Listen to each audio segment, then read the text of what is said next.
This is a quick headshot demonstration on a dark background, how to separate your subject from your background and how to light it in a way that doesn't need much editing, so you can show it straight after and do your viewing at the same time as your studio, which will save a lot of time, and the customer will interact with their picture and feel what they felt at the time, which is always a great time to expose your client to the pictures. So I'm doing this, I have a large studio and very big light sources, many of which I've built myself to get them big enough for the particular things that I do.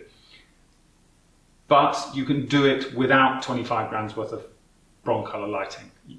In fact, this Pixar Pro is portable. I use it all the time when I go out on location. I specifically purchased it to find out how cheaply I could get a professional lighting setup that I could shoot outdoors, that I could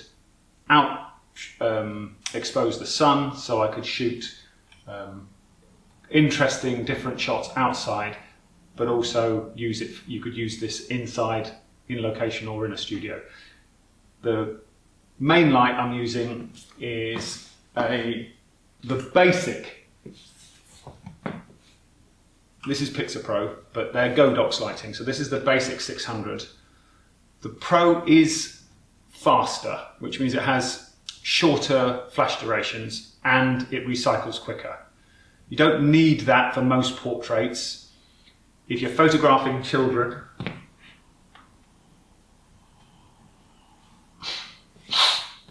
so this is the 600, this is the basic 600 City. This at a 16th power will give you 3.5 thousandths of a second, which is pretty fast flash duration. But at 1:1, it's 220th, which if I'm moving, it will blur. Whereas if you go for the Pro, you'll get much faster flash durations and it will cycle quicker. In reality, this is perfect for 98% of the things that I do. It's when I need to freeze motion, I can use my Broncolor packs and get it up to about 7 thousandths of a second and still have the power to shoot. To get a portable pack that will do that is obviously very, very expensive. So this, for me, all the lights, the whole set of lights that I bought from Pixar Pro, and I really recommend dealing with Pixar Pro because they have everything that you could ever wish in one place. It all works together. It's all been tested together. The quality of their softbox is unbelievable for the price. So everything here does what it's supposed to do for an unbelievably cheap price. So 1,500 quid is what I spent on a full setup, including stands that I can take out and do all the photography I'm going to show you now on location, or I could do big groups. With this setup, I could easily do a group of 30 people outside, mixing daylight, or in a studio or in someone's house. So I can do 95% of the pictures that I do with these lights. The 5% are the kind of more complicated stuff, and that's what you pay all this money for. But as the main light, I've got a 600, which you do need that much power quite often. So it's worth, if you, this head was around £400. I mean, I don't know if it's quite cheap now, so don't hold me to any prices, but it's still a crazily cheap portable flash with a modeling light in it. So, it is amazing. The stand, this is again the cheapest simple stand. Because this is lightweight, we can put it on a simple stand. I do need this extension because I need to get the light closer to the subject. The softness of light is directly related to how big the light source is in relation to the subject. So at the moment for the video light, I'm using a 40-inch softbox that I can have this far away. This 24-inch softbox will be just as soft if it was here.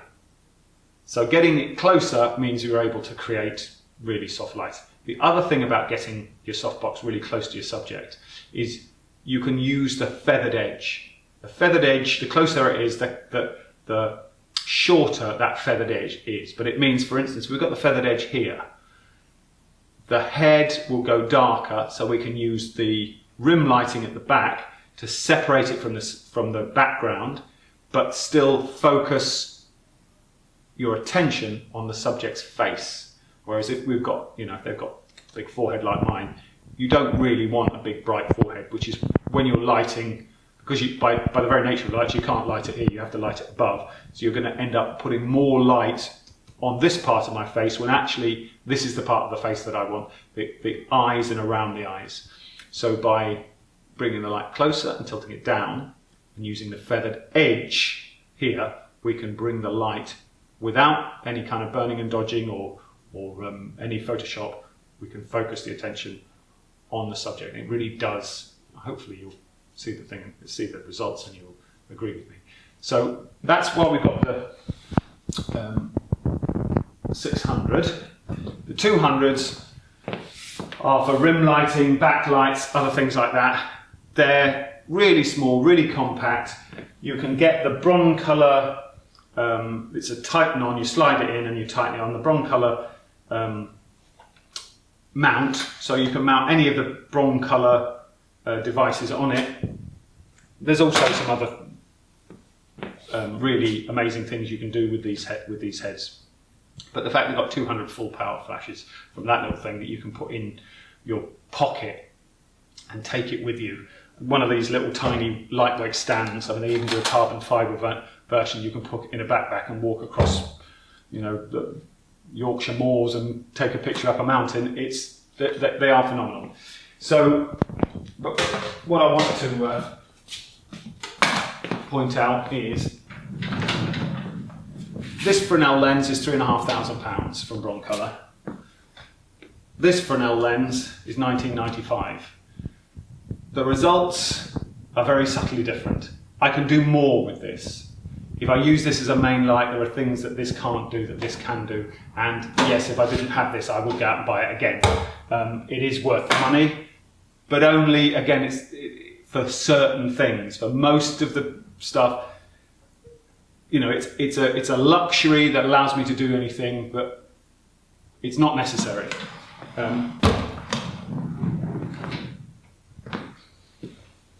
So this Fresnel lens allows me to have a circular gradient on the background, which again brings my attention to what I want to bring my attention, the attention of the viewer of the photograph. So it allows me to guide the attention to where I want it to be. In this case, what I'm using it is to separate the shoulders and the head from the background with a gradual shape. So I've put it on standard settings to show you where it would be on the kind of normal mid setting, and it will be wrong, but we'll have a look at it and we'll make the choice, and you'll see. So we'll make that choice and see where it goes. So I've put these on the standard settings that they're set up in my case, which is about 1/8 power or 1/4 power. So we're going to get our subject in and we're going to look at it and see and make choices from those. So if I can get my subject Ayfer to come and sit for me, I've put her on this box mainly because on a chair people sit and do what she's doing here and cross. Now, as soon as you cross your legs, you're gonna have to start posing people. You're going to have to tell them to straighten their back. Now, when it comes to posing's really complicated. There are 3 types of people. There are professional models. Professional models have photographed themselves in front of camera thousands of times so that their poses are instinctive, they just go into them.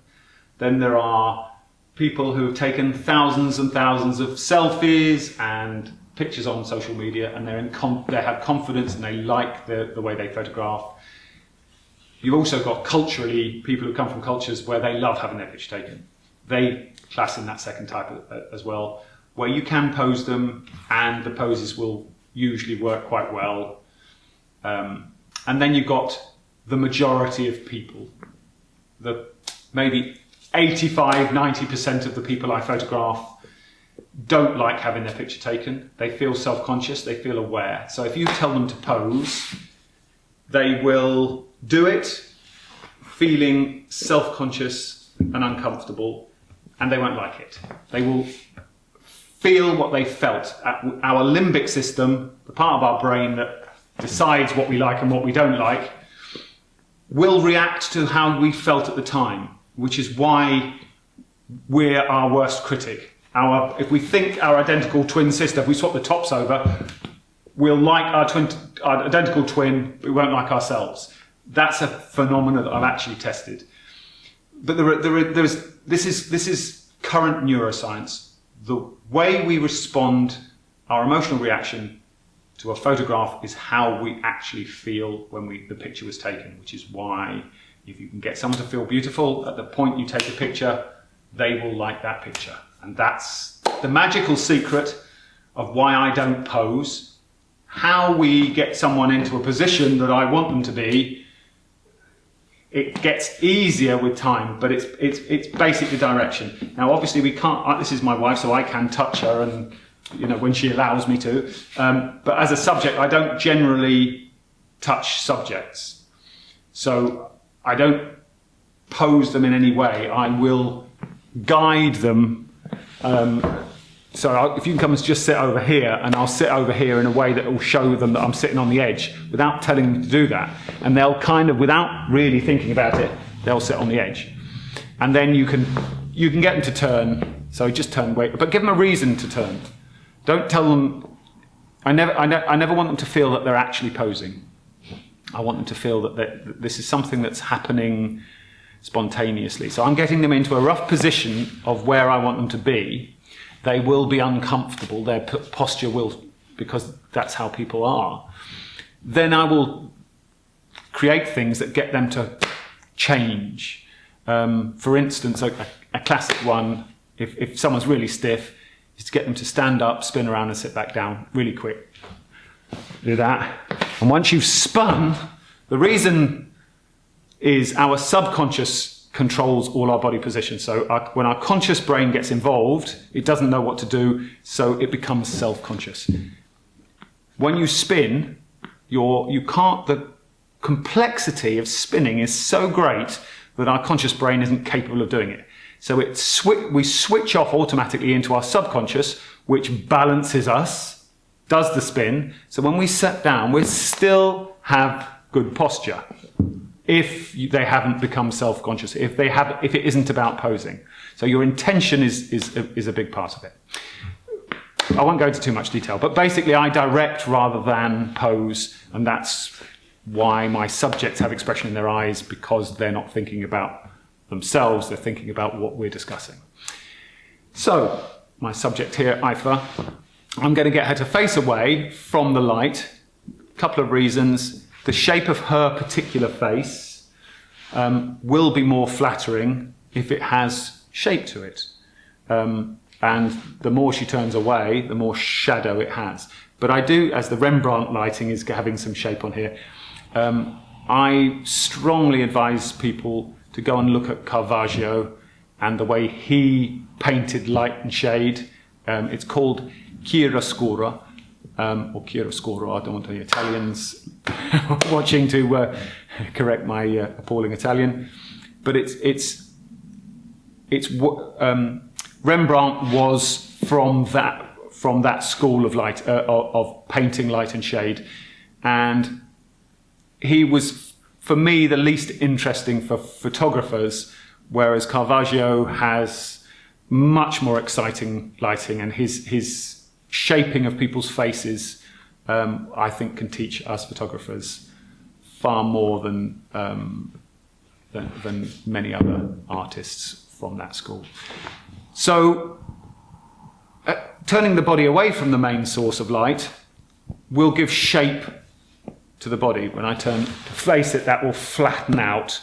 And generally, there are times when you want flat lighting, but if I want flat lighting, it's usually straight on and then a beauty dish or something like that, rather than facing a light. It's rare that I would face a light like that because it would just take away all the texture and life. But, you know, this is an aesthetic decision. As long as you're aware of what you're doing, then you're making a decision. So just turning it, generally I'm going to start by turning the subject away, and then I never tell a client to look at a camera. I get them to look at me, and they will look at the camera because they think that was what they're supposed to do. But after a while, they will forget and they'll start reacting through the camera at me. And that's when I'll start to get expressions.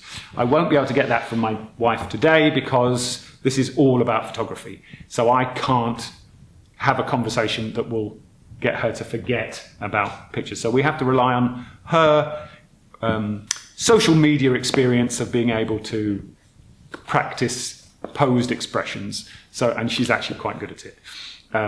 Because she enjoys it.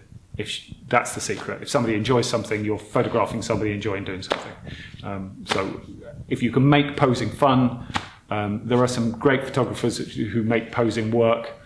I've never managed to make it work and make my subjects love it and see natural expressions. So this is why I can only show you how I've come to choose photography. Because, you know, there's a million photographers, everyone does things differently. But if you like what I do, then this is how I do it. So, camera.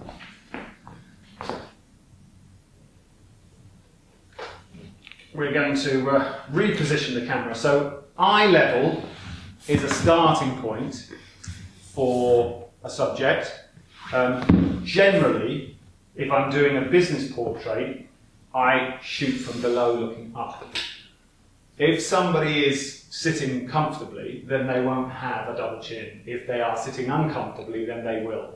And obviously, if you look up at somebody who's uncomfortable, it's going to emphasize that. So getting someone to sit comfortably. Now you can see, without any posing at all, Ayfer has, using that box, got into a much more interesting position than she would have done if it was a chair, which is why I generally use I use chairs, but if I use unusual chairs, I use up with arms and get people in different positions that allows them to get into something that works.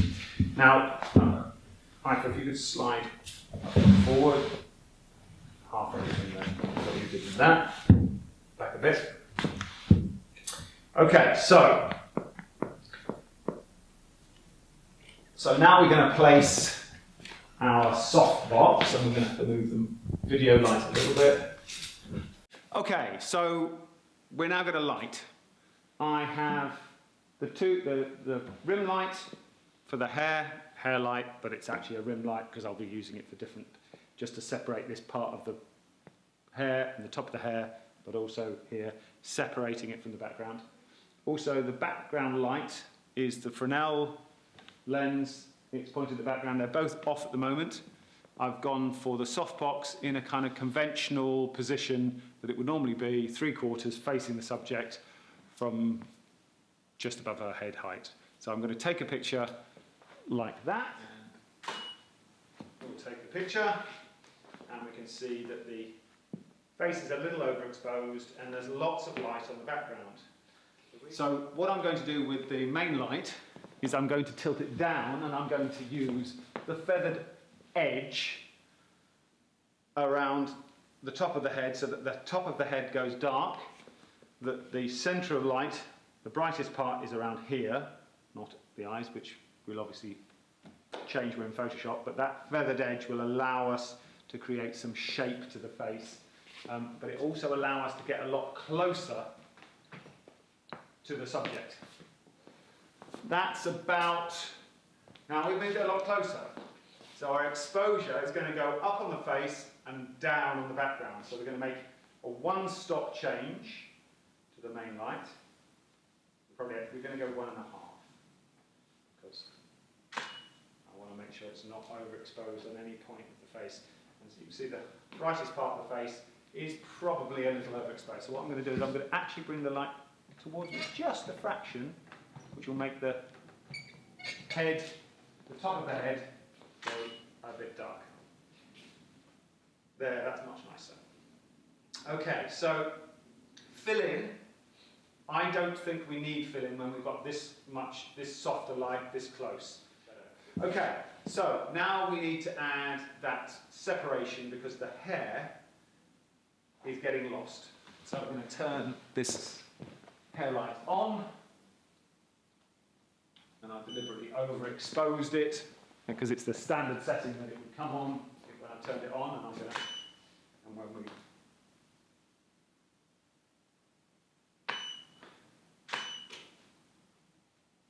we can see that the hair light looks like a traditional hair light. It's too bright, it's got this glow. I don't like that look.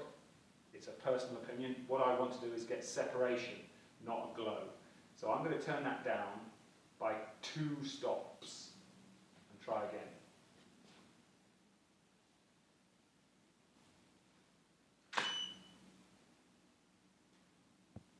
That's a lot better, but I still want another stop. And that's where I want to be. I want that, just that tiny separation, just so that the background and the subject are separated. Now we need to separate the background and create some shape. Okay, what the power should be, and that's see. It's not too bad, and it's actually in a nice place. There's a nice progression, but I would probably take it down one more stop. Well, I would take it down one more stop. And that is where I would like that headshot to be. So now I need to take a picture, so I need to get down on the same level as my subject and interact with her so that I can get an expression. If it's my wife, I may not get the expression that I want. Okay, so often at the beginning of a shoot, what I want to do is I want to get my subject to feel connected to what we're doing. So I will often begin with a simple exercise, which is close your eyes, take a really deep breath, hold it. Now very slowly and deliberately, I want you to breathe out, let your hands relax, your shoulders relax, your lips relax, and your tongue relax. Now look me in the eye.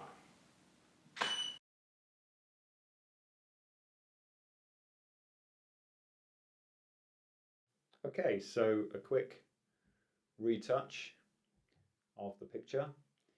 So the first thing, again, I'm doing actions just to show you the speed of a quick retouch, what we would do. So the first thing to do is frequency separation. And that's just a quick action. And all that does is separate the high frequency detail from the low frequency tone, and we use a soft brush. You can find that online very simply. And there's many different ways to approach this. The current way that I'm using is to use a brush on about 3%, sometimes a bit more, sometimes a bit less, and basically just pick the tone, and you're just evening out the tones of the face. You're going to come back and look at this again, but we're basically getting rid of all the kind of blotchiness that the camera has captured, because in reality when we look we don't see all this blotchiness in the skin. So what I'm trying to emulate is what I saw when I took the picture. If you go too far, you are telling your client that they'd be beautiful if they were different, and that's something that I'm very, very careful not to do. I've done it in the past. I've gone way too far because I didn't think about the consequences of what over retouching meant. But the logic, what we think and what our conclusions our subconscious makes, are really important, and therefore we have to be photographers be very thoughtful about how we, I mean, if you're retouching for fashion, that's a totally different thing. But if we're retouching for our customers, we need to think about what actually it means for us to change them. You know, if I edit out my wife's skin, she wonders why. You know, she did the first time I did that. I didn't even think about it. I just did it, and she asked me, "Why did you remove that?" And I didn't have an answer. So all of these textures here, these all exist. It's bigger than, they're more detailed in this size than necessarily you would notice. So you have to make that creative judgment. At the size this is going, I prefer to leave them in. There are times when it's a temporary spot where I remove them, and to do that we would have the good old-fashioned clone tool on the texture layer, 100% opacity, and a sharp, no feathering at all, quite small, and you want to have the current layer only, and then you're just basically going to copy this piece of, so you'd copy that bit of texture. But again, how you feel about retouching is a very personal thing.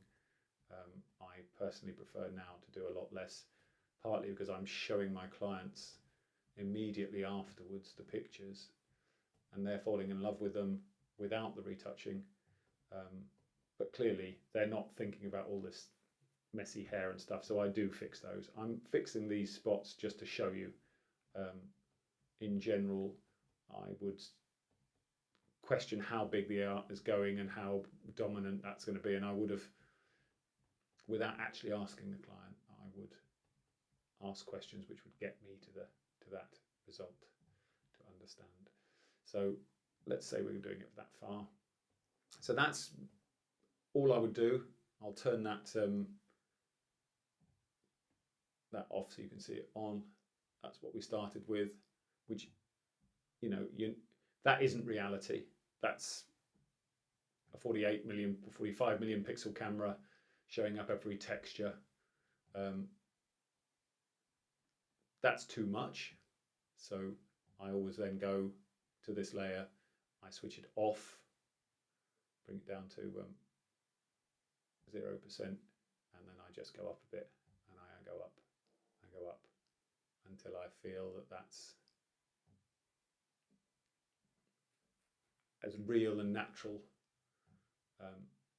as I think the client wants,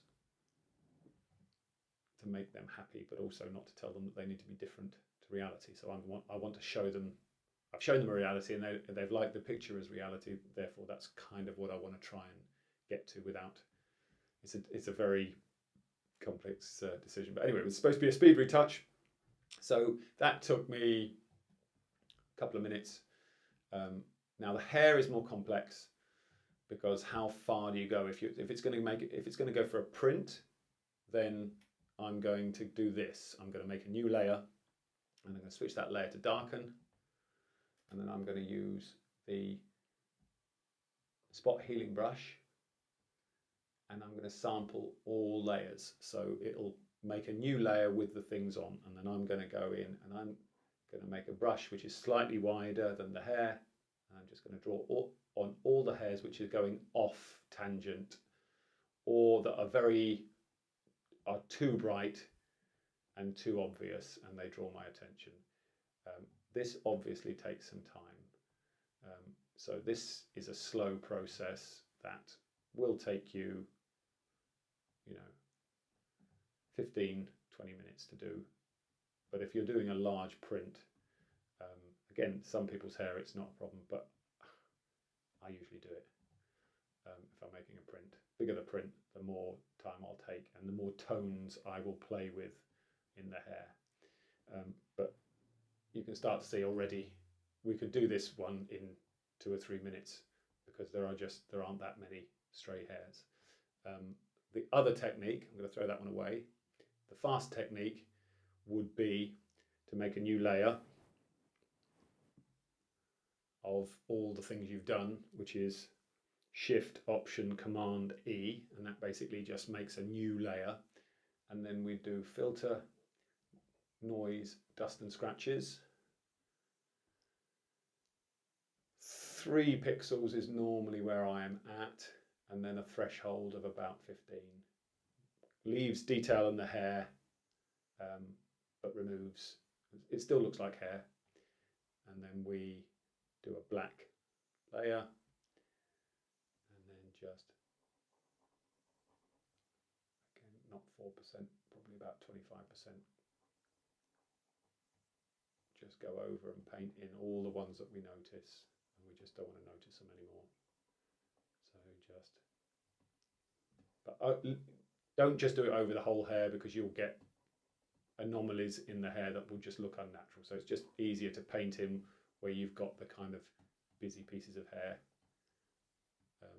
that digital is captured, because on film we didn't get this intensity of sharpness in the hair, but we never got eyes to look like that either.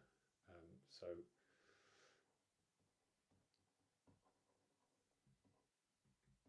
right, so that's the quick fix. Then we want our burn and dodge layer. Again, I've got mine down. I've got a few different ones, but we're going to go for the most basic. Now I've got mine to go to a black and white. Sometimes I add a curve, a high contrast, so I can see areas. So I double click that and I can move this around to show me different faces where the bright and the dark pieces are, which will just help me see where I want to retouch, where I want, what will happen to the face. So I have that just there. But the dodge, so let's just go in and on the under the eyes, and we're just going, I've got too much, always about 1% for burn and dodge for me, and build up gradually. So under the eyes, and I want to emphasize the eyes a little bit. I want detail, but I don't want this fake bright eyes that just look artificial. I want to just show some of the detail that I would have seen if I was looking. If I was going to do contouring to the face, I would do it on another layer, because this is all non-destructive in layers here, so we can name them. But I would, once I've got the eyes looking nicely, I will take off that layer. And again, I might just show you a little bit of contouring, just to emphasize. And then again, we can brighten there bits of the hair. And then to tidy up the hair, I would do, again, as we did before, Shift, Option, Command E, make a hole, and then we do the liquify. Now, liquifying faces is really complicated, and if your client finds out you've done it without their permission, I'm not sure they're going to be very happy. There are some that would be happy, but it's obviously something to bear in mind. I'm just liquifying. I do liquify faces if I think someone's turned in a way that looks very unflattering, and I know that I could have asked them to turn another angle and I'm recreating what I've already seen, then I will do it. But I'm careful not to go too far, having upset a fashion model in the past, a friend of mine, just for fun, mucking about. It made me question a lot of the things that I do with. So that's about where I do it with the hair. Don't always go that far, but I've just shown you so that you can get some kind of shape to it that just looks a little more pleasing. And because we lit it so nicely, we have to do very little separation, because we've got a lovely separation here. It doesn't look like we've got a separate hair light, but it's just separating our subject from the background. Nothing on her jaw, on her neck, it doesn't bother me. Again, you could remove that if you wanted to. But I would almost always have this to separate at some point. If I'm doing a kind of traditional fine art, then I have this softer with a softbox and it turned down even farther, just so it separates. and then I can pick it up with burn and dodge. So that's a simple headshot.